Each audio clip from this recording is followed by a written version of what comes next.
за 3 до 5 години туризмот да ни се врати повторно на старите патики кои што беа од 2019 година. Зошто 3 до 5 години? Бидејќи тоа што ќе се случува во наредните години ќе биде негово закркнување. Закркнувањето во туризмот треба да биде зелено, односно треба да биде со одржливи форми на туризам, а исто така тоа што ќе се случува треба да биде активно.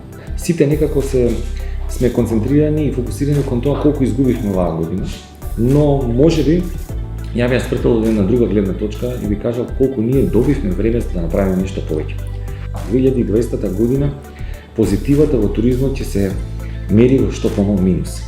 Но 2020 година и дел од 2021 година ќе ги овозможи да искочиме многу поспремни во туризмот со поодржливи стратегии кои што ќе бидат многу поконкурентни на пазарот.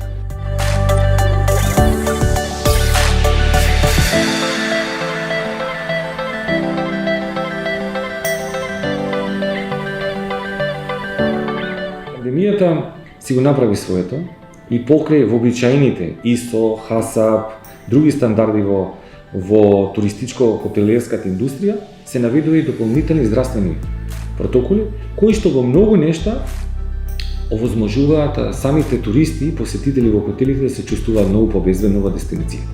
Ние не говориме овде за хигиена, таа треба да биде многу порано и била. Не говориме за начин на работа, туку говориме за протокол од кога ќе дојде самиот гостин во хотелот, дополнително до неговото излегување.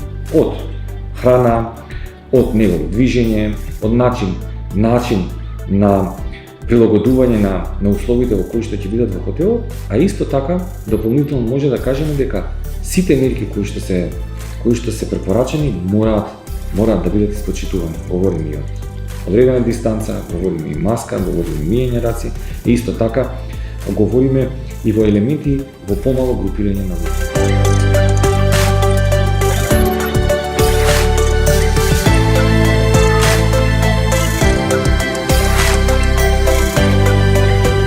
Пред година и пол до две побарахме од страна на владата да се формира туристичка инспекција. Инспекција која што ќе го регулира пазар.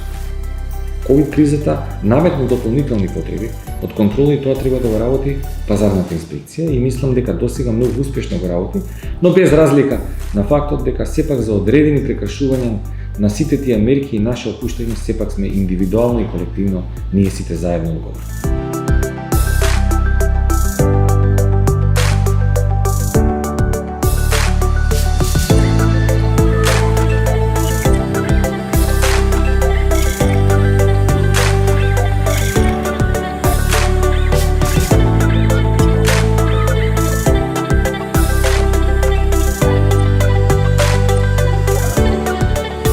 Беа предвидени 117.000 воучери.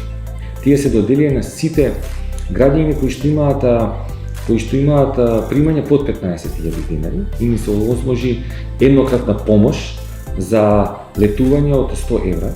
Многу пати многу луѓе ќе кажат дека тоа не е доволно, но искрено кажано ќе го охрабри повеќе да го остварат своето ноќевање во државата.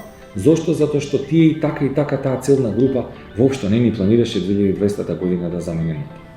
На овој начин ќе втиснеме некаде од помеѓу 15 и 17 милиони во туристичкиот сектор, кој што ќе се мултиплицира по 3,4 до 4,3 пати, затоа што тие луѓе вонпансионски ќе трошат од дестинациите. Исто така, на поголема група на наши граѓани во одредени ранливи категории им се даде платежна картичка од 3.000-6.000 денари со кои што исто така можат да искористат во туристички цели, пред се во ресторанските делови, во устителските делови, па дури и со незе дополнително да можат да платат некои хотелски услуги.